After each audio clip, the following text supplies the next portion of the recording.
जरी जामणी तालुक्यातील दुर्बा रेती घाट रेती माफियांसाठी सोने की खान बनलाय।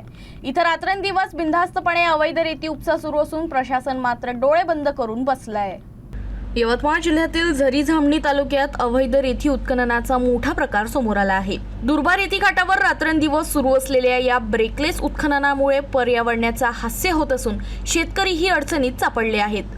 स्थानिकांच्या माहितीनुसार गेल्या महिनाभरापासून 5 ते 6 जेसीबी आणि डझनभर ट्रॅक्टरच्या सहाय्यानं मोठ्या प्रमाणात रेती उपसा सुरू आहे।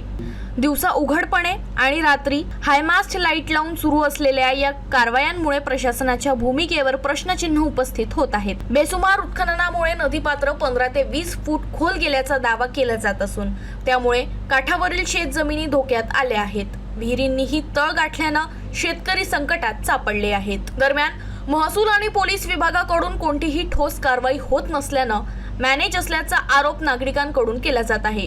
या प्रकरणी तात्काळ कारवाई करून घाट सील करावा तसेच संबंधित अधिकाऱ्यांची चौकशी करावी अशी मागणी जोर धरत आहे।